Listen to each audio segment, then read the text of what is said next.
What's going on, people? All right, we're about to get this thing started. I was supposed to have started almost 45 minutes ago, but hey, things happen. Hey, without further ado, we don't need to do too much talking. Let's get in. Derek, the rest that's in the chat, and the ones that be coming later, greetings. So, you wondering what that title was about, maybe? Well, it was something interesting that this one guy said. And I was like, wait a minute. He was actually talking about a scripture and a verse, and something that we always are, well, we're familiar with. We utilize that term a lot. Well, not all of us, but some of us do. And it was like, no weapon formed against me shall prosper. Right? We can also use forged against me as well. But it was interesting how he was kind of breaking it down. So what I did is I clipped about 8-9 minutes of it, and I put in some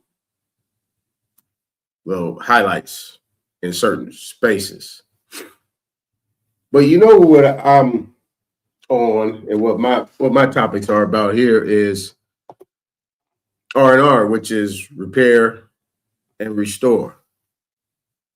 And that's a part of reparations, restoration, restitution, and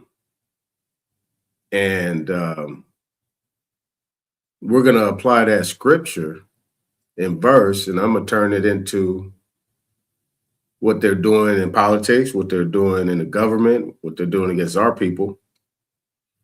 And let's see what we can do on this, right? But first, we have to go take a ride. And you know where we're going. We're going down Green Avenue. All right. Better yet known as Social Media Boulevard. So without further ado, let's get going.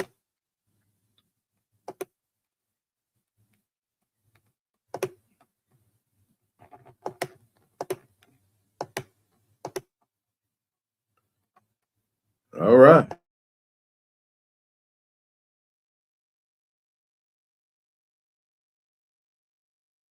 The real mental health crisis. People are struggling in silence. Families are overwhelmed, and the system is We're in the middle of a real mental health crisis. People are struggling in silence. Families are overwhelmed, and the system is stretched thin. But here's the truth. This isn't just a mental health problem. It's also an opportunity to make a real difference. That's why I've created this course, to show you how to build a structured, compliant, and profitable mental health care business, even if you don't have prior experience. Because the more providers that we have providing these services the right way, the more lives we can impact. This isn't just about income, it's about impact. Right now, we're in the middle of a real mental health crisis.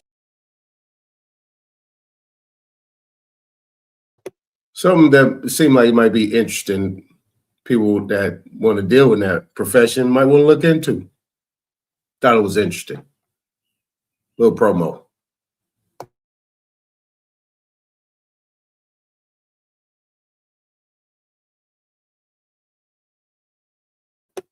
I just thought this was funny. I don't know if this is real or what, but I thought this was funny.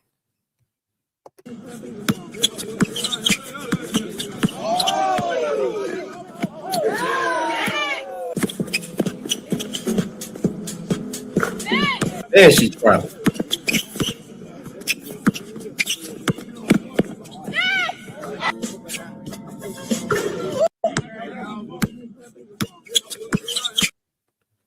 Cooking these cats, man.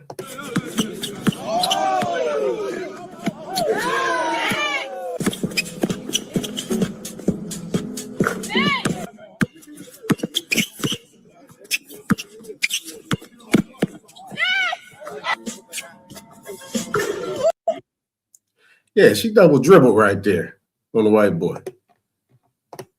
I'd do anything to win. You know, if that means we play team format, we win. If that means I have to do whatever I have to do, we're gonna win, no matter how you look at it. And then you had all your media naysayers. Oh, scoring champion can't win an NBA title, or you're not as good as Magic Johnson, you're not as good as Larry Bird. You're good, but you're not as good as those guys. I had to listen to all this, and that put so much wood on that fire that it kept me each and every day trying to get better as a basketball player. Now, I'm not saying they were wrong. I may have looked at them from a different perspective, but at the same time, as a basketball player, I'm trying to become the best that I can, and for someone like me who achieved a lot in over the time of my career, you look for any kind of messages that people may say or do to get you motivated to play the game of basketball at the highest level, because that is when I feel like I excel at my best. And my last example of that, and the last one that you guys probably have seen, I hate to do it to him, but he's such a nice guy. And when I first met Brian Russell, John and Carl should remember this. I was in Chicago in 1994. I was working out for baseball. They came down for a workout and shoot around. I came over to say hello. And at this time, I had no thoughts of coming back and playing the game of basketball. And Brian Russell came over to me and said, "You know what, man, why'd you quit? Why'd you quit? You know I can guard you. If I ever see you in a pair of shorts, You remember this, John?" And I think he got my message. I'd do anything to win, What's going on? So today's video, I gotta tell y'all about what plants we should be starting in the month of May. Let's get it. So we like mid-spring, right? And a lot of people may be caught up in like, oh, I'm too late in gardening, or I ain't start my garden yet. And it's people, you're not too late. But there is certain plants that you should start this time of year, and it's a few plants that you probably shouldn't start this time of year. The first plant you should be starting right now in the month of May is your peppers, people. If you want to start from seed, it ain't too late, but you're kind of behind when it comes to starting peppers from seed. I still got some. I'm starting from seed myself. Peppers thrive in the heat. They need that sun, full heat, and they're going to produce many and plenty of peppers for you. A lot of us started our peppers from seed back in January because they take so long to get to this size right here. But once they do, people, they outgrow you. Now, plant number 2 is tomatoes, people. You can go in any garden section in the world, and I guarantee you're going to see some of these tomatoes for sale. Because like peppers, these tomatoes also are sun-loving. They love the sun. They need that full sun. I got these two plants a little too close to each other, but they'll be all right. If you got tomatoes in a little pot like this, it's a great time to go ahead and get them outside, get them in their home. They're ready to go.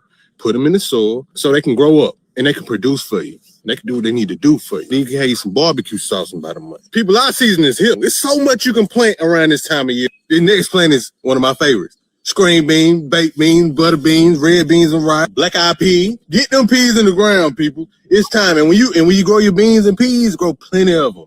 Grow plenty. They fix the nitrogen in the soil and everything, but they gonna grow you plenty. That means you got a side for every meal that you cook this summer. Come on now. It's some sort of beans and peas out there for everybody. Plant you some peas and thank me later. And if you're excited as me, you're probably asking, what else? What else? Some cucumber, zucchini, melons. Now, let me put you down by these cucumber squash and melon. They are cucurbits. Cucurbits. It's a C word, but however you pronounce it, I'm just letting you know you want to go ahead and get them in the ground right now. And it's best if you can get them directly sold in the ground. That means don't transplant them because those plants deal with transplant shock a lot. So I need to go ahead and get mine in the ground.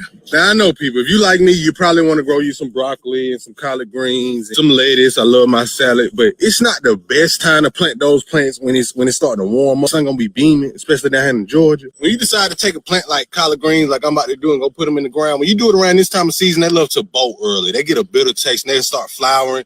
You really can't eat them, but you can eat them, but they ain't gonna be as good. I'm behind. Let me get these in the ground. Y'all know we in this together, people. So if you got any questions, make sure you leave the comments down below and I can answer your questions in. I'm going to go ahead and post a YouTube later on tonight and go a little bit more in depth. I got that word right today. Go a little bit more in depth with everything I just told y'all today. All right, my people.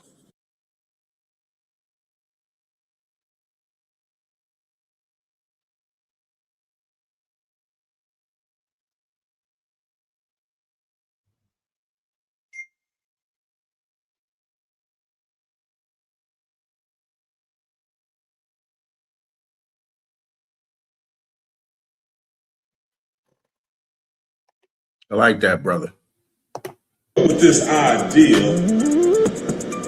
good idea about something I ain't seen before, and it have a lot to do with oxtail.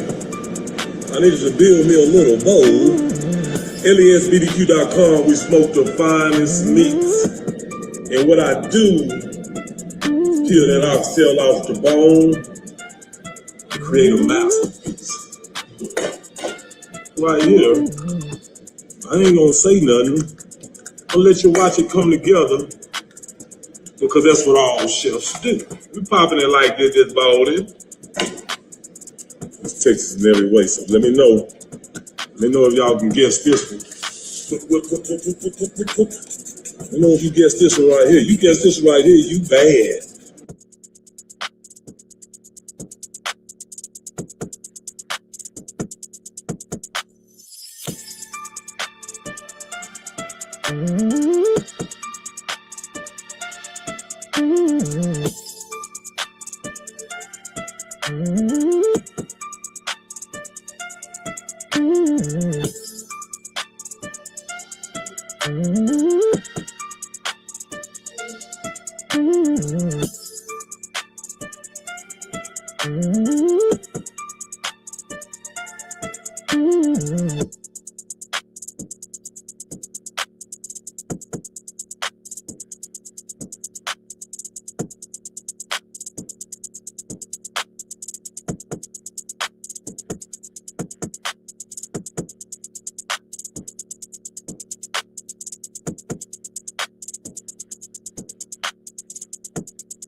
And then we're gonna hit it with black pepper bourbon glaze. Okay, Gerald. We back on the seat. I got something I want you to try out. Black pepper bourbon glaze. Well, that's good work right there. The Honey, located at 18850 East 9 Mile Road, owned and operated by the beautiful Black Queen Kenya. I've been trying to check this place out for a minute now because it's in my area in East Point, and I was pleasantly surprised by the aesthetics of this place. And you gotta love an establishment that warns you about food allergies. Let's get into their offerings. I did not know they offered ice cream, but I did know they offered things such as cakes, pies, croissants, cupcakes, and cinnamon rolls, but they have unique offerings of cinnamon rolls. They have different flavors like peach cobbler, lemon. I decided to indulge in the lemon, but I was very surprised to learn that they sell food. Look at this sandwich. I mean, she put all kind of love into this sandwich. By this time, I'm off watering, so let's dig in. Cut the music. Time to try this food. Now, I have never had gold glitter on any type of pastry ever, so let's see what it's talking about. Heck yeah. Ooh, that gave me the shivers. 10 out of 10. Let's try this sandwich. Now, I tried to get y'all close up so you can see how much meat she put on this thing. She even put grilled onions. But child, ooh, when I tell you, this sandwich was giving everything it was supposed to give, this was like 20 out of 10. And to wash everything down, Kenya's mom made me this mango smoothie that was just right. I'll definitely be back. Customer service and food top tier. All right. So I think that's I don't know. I think that's in Detroit. It's good stuff. Appreciate everybody coming in, strolling down avenues. Let me come here.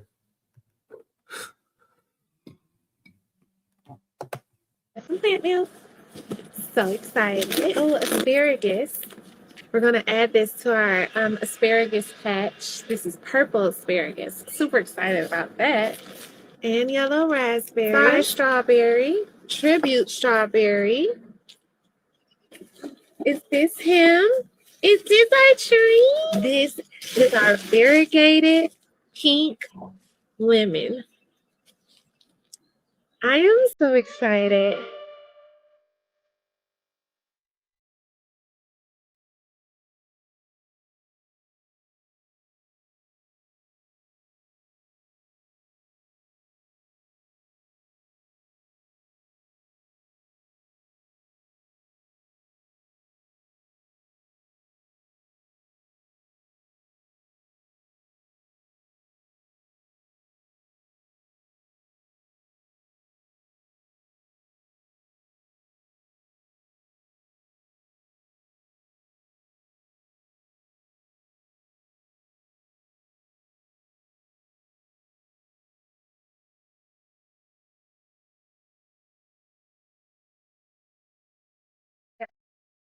Right.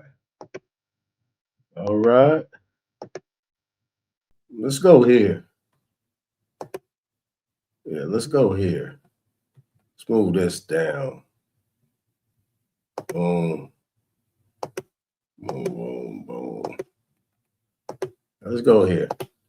It's Crypto.com arena where LeBron James and the Lakers play, and right in front of the arena, there's an apartment complex that's completely abandoned and it is tagged top to bottom, filled with graffiti. I literally do not know how that even happens in a city, especially next to one of the most legendary and largest franchises in America history as far as sports go. They have an abandoned apartment complex filled with graffiti top to bottom. Make it make sense, California. And now we're going over to Figueroa Street to show you guys a side hustle that California just allows to happen every single day. Come with us. They say LA can oftentimes be real life GTA. Right behind us is the Crypto.com arena. Hey, this is what I'm saying. You find these buildings they abandoned.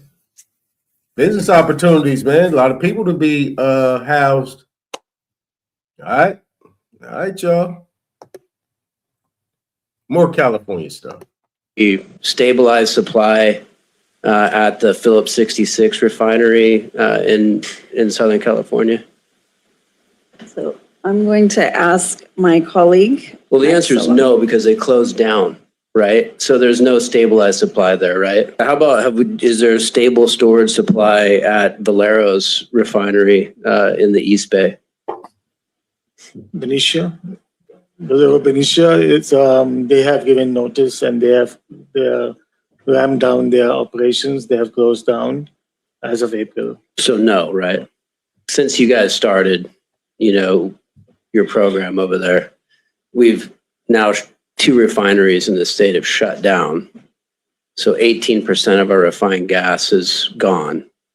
So is it safe to say that since you guys started, our gas supply has actually decreased? So the in-state refining capacity has decreased.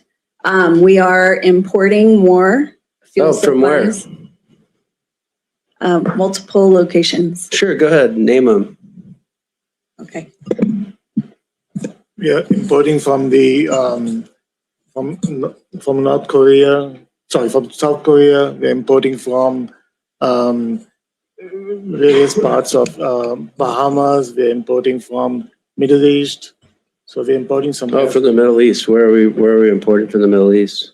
It comes from Middle East, from Saudi Arabia, from I don't have the specifics here right now. From. You hear that? You hear that? Everywhere, all over the place. It's California, man. This is California. Ladies and gentlemen, welcome to California.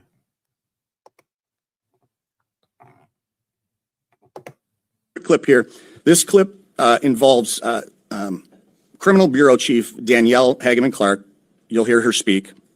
It also involves a detective sergeant from the Michigan State Police.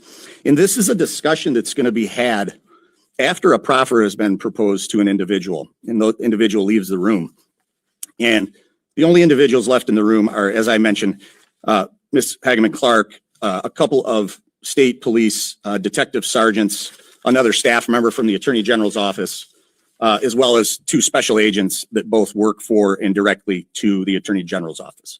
So this is them discussing what they're going to do in regard to a case against an individual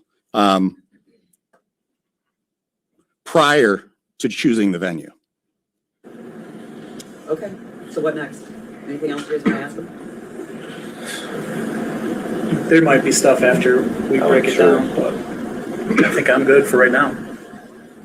I like him. I mean, he's full of credible. Yeah, to me it seems like, and we can do however you guys want to do this, but if we can prosecute anybody in Oakland County versus Roscommon County, love you guys step up there. Yeah. I don't want a jury up there. Yeah, right. Like, I'm not down with trying to pick the Roscommon jury. We're going to pick an Oakland County jury. I'm not going that I'm like, I really like Mary Beebe. I think she's a great prosecutor up there, but I don't want to be picking a jury of her peers up there on this kind of crap. Did you hear those words? Did you hear those words? I'm gonna reiterate a couple of the sentences that were in here. I'm not down with trying to pick no Roscommon jury.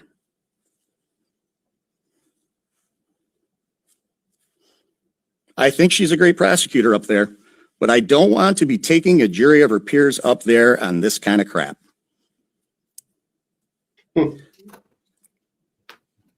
That's the criminal bureau chief of the Attorney General's office.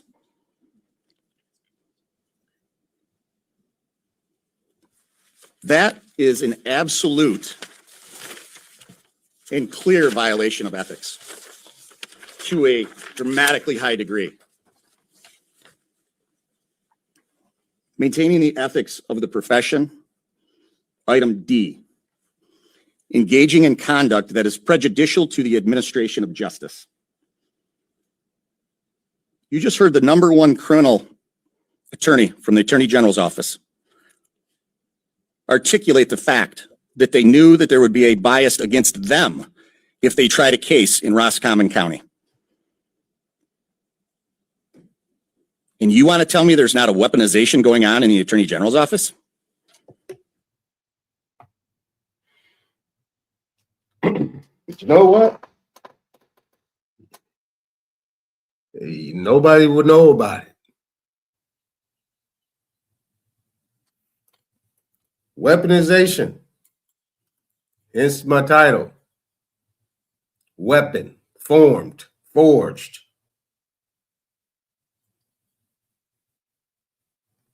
Here you go.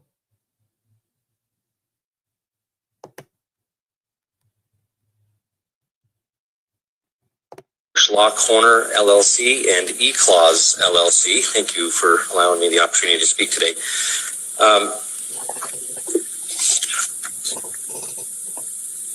You guys have been shammed, violated your rights to due process of law, fellow injury to servant. The governor, according to Article 4, Section 9 of the Idaho Constitution, was required when he did his proclamation to call you folks into session so that we could deal with that state of emergency, because that's the power that properly belongs to the legislature.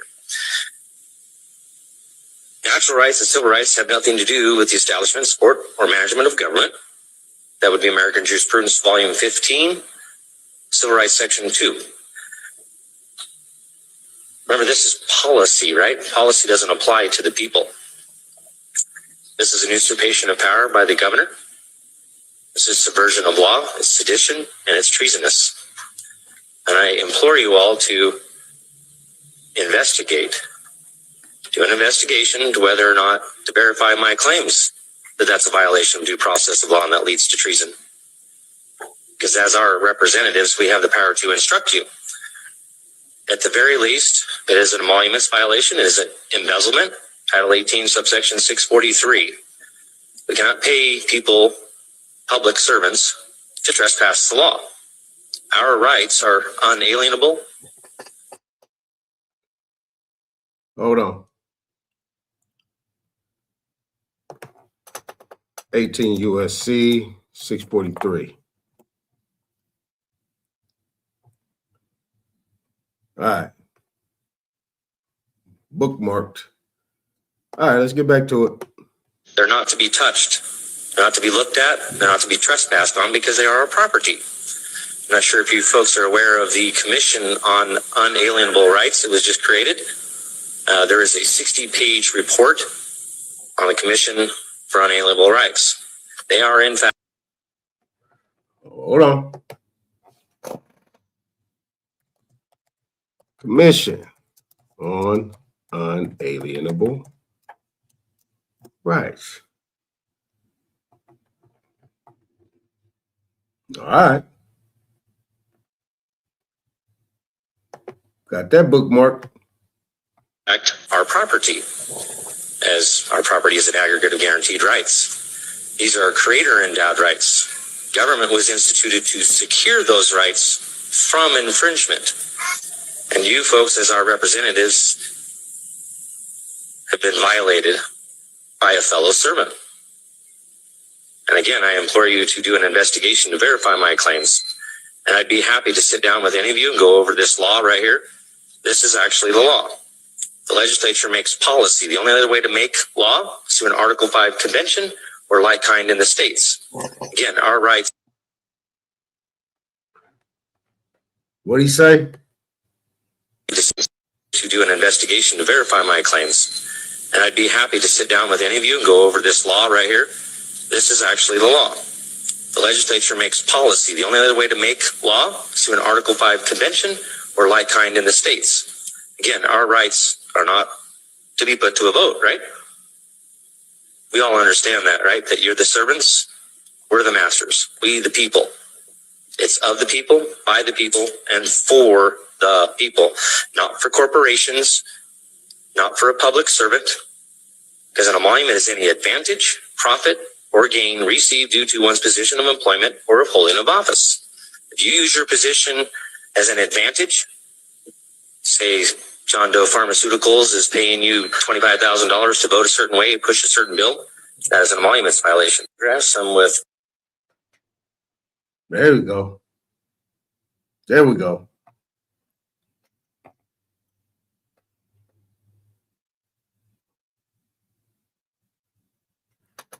Yep, I feel you on that one, old dude. All right. Is in the United States to offer his surrender to the real king. That's what we're going to talk about in this video. Hey, Susan, thank you so much for making yourself available. Hi, Rich. Great to be here on this auspicious day. On this, that's right, this auspicious day indeed. Actually, I'm wearing royal purple. Oh my God. Oh my God. That's right. And I'm just wearing blue. You should be wearing royal purple because your head of state is the real king, it would appear. Even though he said in an interview the other day, I'm not a king, otherwise I wouldn't be talking to you. Talking to you. And we all want to know where the No Kings protests are. You know, That's I mean, right. they're just so confused. That's right. That's right. That's so funny. No, they don't have a No Kings protest for the real king who turns up. That's right. Okay, so Charles turned up with Camilla. I don't know if she's a queen or not, but anyway, I believe she's a queen. Okay, Okay, yes. Thank you for telling me. I'm a subject. I should know, right? So King Charles turns up with Queen Camilla for an official state visit. He's going to be addressing Congress today, as we're recording. And you posted a video from the Promethean Action channel, I think yesterday or Monday, yesterday, about that the whole intention is for the king to schmooze Donald Trump, President Trump. Is that what it is, or is it? Say more about that. Well, you know, I think what you're seeing is a kind of desperate last chance to exercise what they call soft power. You know, Donald Trump is going to be gracious. I think he really does like the royal family.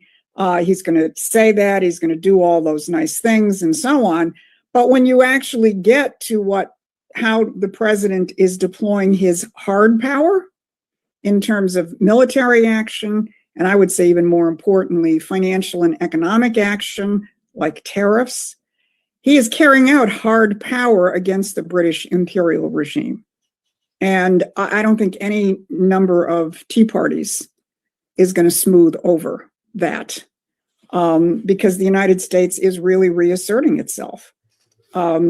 if you look at the House of Lords report, which I referenced in my show yesterday, I mean, they're very, very conscious of the fact that what Trump is doing is a major disruption to the institutions upon which British power resides.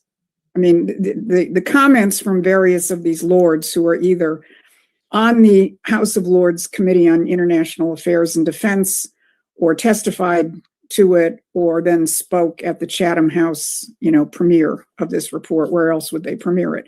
They're very blunt. Britain is only a middle power.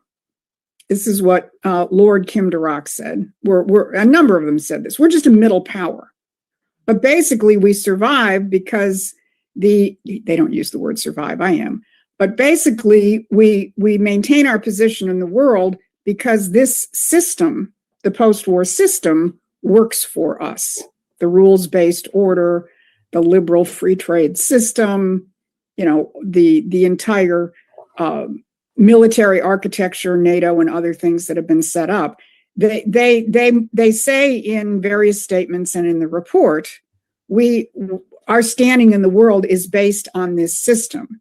And then one of the lords, I think it was Lord MacDonald, but I honestly don't keep your lords straight, so you probably don't keep my senators. I don't keep the lords straight either. You probably don't either. But he said, this structure doesn't work without enforcement, and without the United States, there is no enforcement. So what has Donald Trump done? He's basically forced NATO out of the closet. We're not what we say we were. We're not going to defend anybody if it's a strategic action we don't like, i.e. dismantling our Iran card. He's forced out into the open the complete bankruptcy of the Green New Deal, and the fact that the Europeans and Britain have fallen headlong into it. The same thing in terms of unfettered immigration. So everything that he is doing is just ripping the underpinnings out from this post-war system, which is the only reason King Charles. Yeah.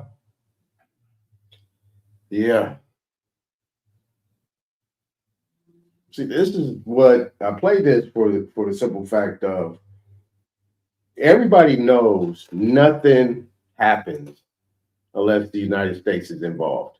More importantly, nothing happens unless two things are involved within the United States: resources / money and military might.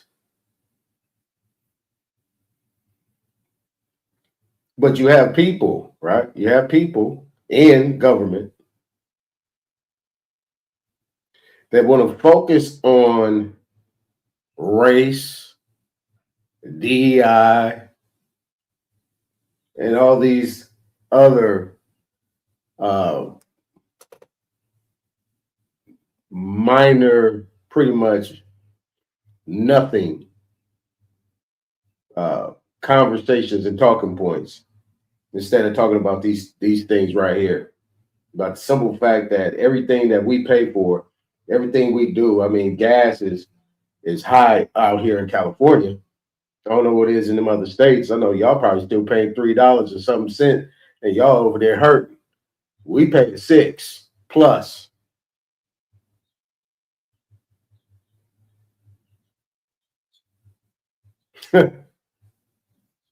Yep. And everybody that got that gas station we going to pump them $6+ at is not an American. Better yet, they're not even fully naturalized United States citizens. They making money over here. And when you look at it, right, just like we was looking at the other one where the one guy, the California guy, was questioning the two individuals about the gas prices and the resources of oil and gas. Those people, one of the dude barely can speak English. Make that make sense. This is the last one, and we'll get into the presentation. Get in here. I'm about to do something very special for the peoples that. Now, this is interesting. Now, he just kind of did an introduction. He didn't really go too far, but somebody like me, somebody like us, I think we can make this make sense. He don't need to say too much, but this is very interesting. So if you don't sub up to this guy on TikTok, I think you should. He has a lot of good information. And if not, you know, take a screenshot. Rocking with me. I'm about to show you the Constitution. Right here. It's the Constitution. And the 18, as you can see, 66 treaty. But have you ever asked yourself, matter of fact, take a screenshot first. Have you asked yourself why the 13th Amendment is so important to the Constitution? All right. Well, this is about to reveal that millions of Indians is locked up around the country as prisoners of war and slavery. Let me show you the 1866 treaty and the 13th Amendment. Go and take another screenshot. And listen carefully to the words that being spoken. And I just want to focus on the 13th Amendment, right? All right. So the 1866 treaty of the Creek, right? Listen very carefully, right? Let me read it, because he showed do butcher. Of the Creek, right? He showed do be butchering words. So look, listen.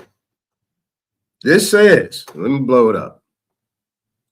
This says 1866 treaty with the Creeks officially abolished slavery within the Muskogee Creek Nation. Let me make sure I'm off mute. We ain't gonna have that problem again. Stating that neither slavery nor involuntary servitude would exist except as punishment for crimes. This treaty signed June 14th, 1866. You remember, right? You had Juneteenth, which is supposed to be June 18th or June 19th. Like 5 years later, they talking about Negroes were freed. Slaves were freed.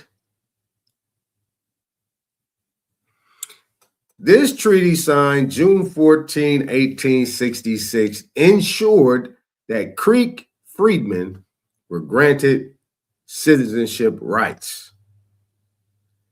Citizenship rights where? With the United States? So these were actual people that they were labeling slaves, and this is me trying to figure it out. Because during that time, Muskogee Creek people could not apply for citizenship within the United States.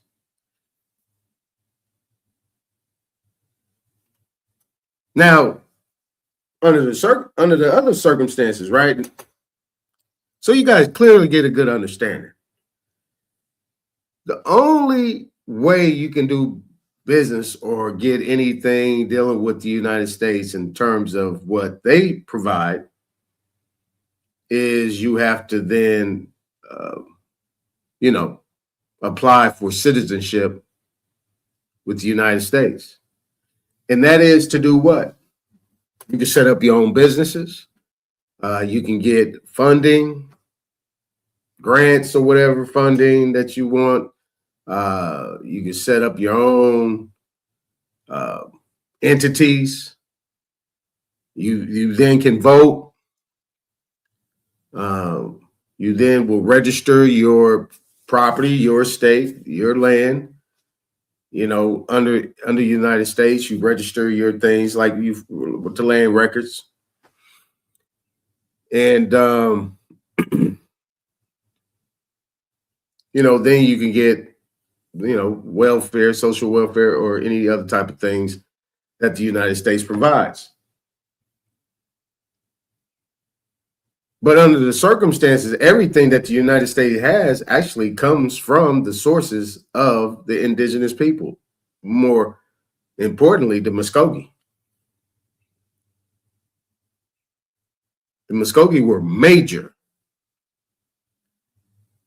on the eastern side of what we would consider to be America. Now, nevertheless,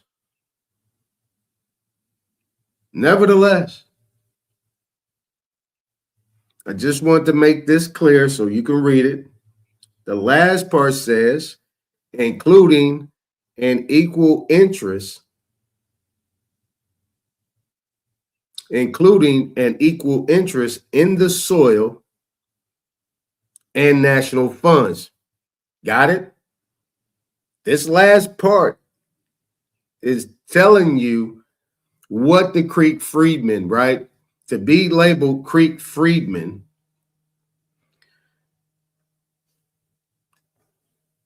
to be granted citizenship rights. I'm just trying to make this correct. Within that citizenship rights, it included an equal interest in the soil and national funds.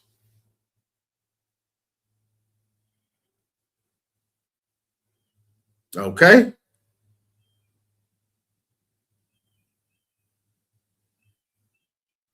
Now, obviously, we know the 13th Amendment, right? This is identical to the 13th Amendment. This has this language is in every state constitution that's in the Union. Did you guys know that? Let's let him continue. So you got that now, because he's going to butcher some words and he's just going to read it wild like he always do. Listen very carefully, right? Neither slavery nor involuntary or voluntary servitude. Told you he was going to butcher it. Will exist except as punishment for a crime, right? All right. Now watch this. The 13th Amendment is the same thing. Involuntary servitude except as punishment for a crime. Hold on. Hold. How we got freedom, but then at the same time, we in this treaty, and we in this treaty, right? We in this treaty, right? Ask yourself one question. Either we in this treaty or we in this treaty. How we gonna be in both? How we gonna be in both still in slavery? How we gonna be both? Right? We still in slavery here because our tax dollars go to them. We still in slavery here unless we get locked up in jail, and these people are immigrants. Explain this. Explain it. All secrets. All right. So he's saying this is a treaty. The 13th Amendment is a treaty. Let me clarify that.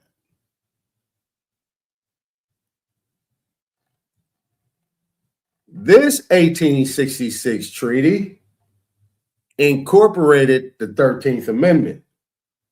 That's why you have identical language.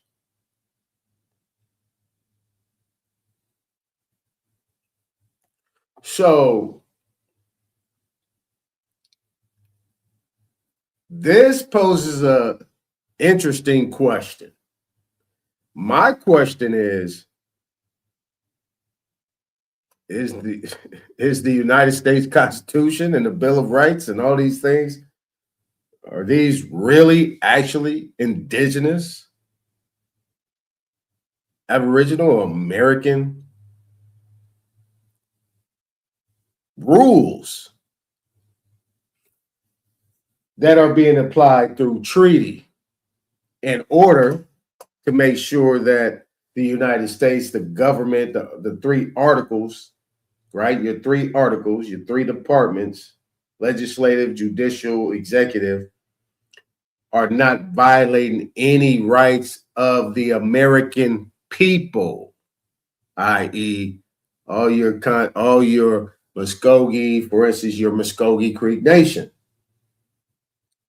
Those people that might want to come in and do business, so on and so forth, and make sure that in their endeavors or whatever they're trying to do, they can get temporary citizenship in order to do transactions, or if there's any certain type of crossing of lines. I don't know. But it seems right here that 13th Amendment is mimicking the 18th verbiage in the 1866 treaty articles, right? Because these treaties do have articles. What's going on here? What is going on here? Now, let's read the bottom part, right? Ratified on December 6, 1865. The 13th Amendment officially abolished slavery across the U.S. and its territories, explicitly prohibiting involuntary servitude except as a punishment for crime whereof the party shall have been duly convicted. This specific lawful loophole enabled the expansion of convict leasing and penal labor, effectively allowing forms of forced labor to continue. That looks like continue behind his head. So this is December 6, 1865. In the treaty, this is June 4th, 1866.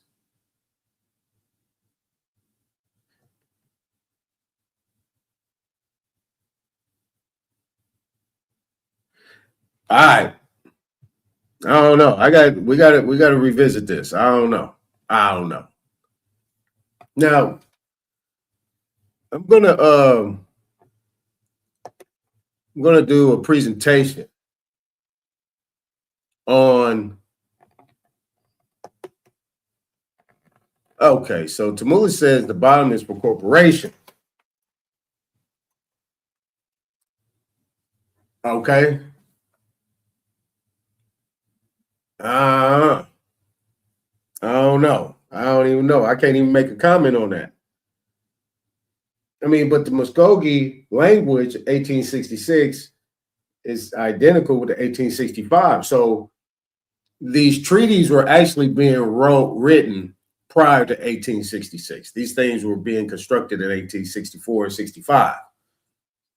Why do you think the Civil War ended? When the treaties were completed, the Civil War ended. And then you have Creek freedmen.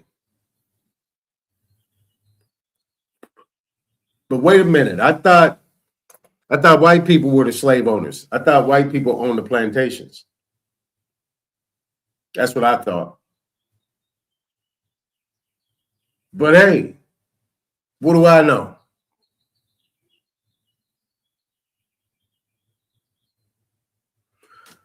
What's going on, Chief I Am? Yeah, trying to figure it out. Trying to figure that part out. But look, let's get into the whole situation, why I came up with this. I mean, this presentation that this brother did, he goes by the name of Bishop Larry Gators. All right, he goes by the name of Bishop Larry Gators. He's out of California. He's well-known guy. He's a little radical in his thing. What's going on, Draco? He's a little radical, you know. I just clipped his stuff out because boy, he be talking about a lot of stuff, man. That shit is wild. But hold on real quick. Boom. All right, let's come back here. Window, bam, bam, bam.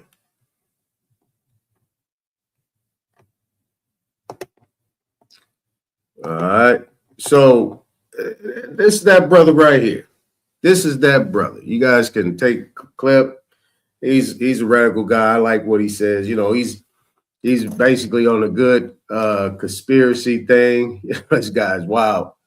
But under the circumstances, right? He's a good brother. I mean, he's got the information, obviously. You know, he's on the end, but that stuff I don't concern myself with. What I concern myself with is some of the things that he states, and he kind of explains, you know, kind of resonates. And what I try to do is I try to match what he is saying to what is actually going on, especially in our communities with our people. Now, this one was pretty good. I think that he kind of hit the nail on the head with this one. I really think he knocked this one out the park. Because when you deal with Isaiah, right? You deal with Isaiah, and that no weapon shall be formed against me that will prosper, so on and so forth. There's another part of it, right? Under the circumstances, weapons have been formed. Remember the wrap up smear, right? You got the wrap up smear, right? You have the broken window theory. You have war against drugs, war against poverty, war against education. You have these words that people think mean something, and it really means something else. Now, you reverse engineer it, right? Flip it on the other side. It's reflection. But when you look into the verbiage that they're using, it's ambiguous of what you think is to be known. Now, what I'm gonna do is I'm gonna deep dive in this thing because a lot of this is always coming down to slander, defamation of character, even changing somebody's identity just by public speaking, right? You're saying it in the public. What you are in private is something different, but what you say in the public goes with what they call public opinion. And they say, well, I got a First Amendment right. Well, you don't have a First Amendment right to slander. You can't abuse your First Amendment right to slander somebody or put them in a suspect classification so that way something can happen to them. If you say windows are broken, or if you make, are you smearing somebody's person or identity or their being, and you repeat it over and over and over again, eventually people are going to, and your voice is not heard and it's not being pushed out as loud as the Mockingbird media is. People are then going to assume that, and then they're going to say, okay, well, we don't hear nothing from them. They're not really saying anything. Then they'll say there's nobody that cares and there's nobody there that's going to protect them. There's no leader. You see? But the talking points they want loud is the talking points from our people that are sitting there complaining and crying and talking about something of a talking point that, you know, really doesn't resonate with us. So let's get started with this thing.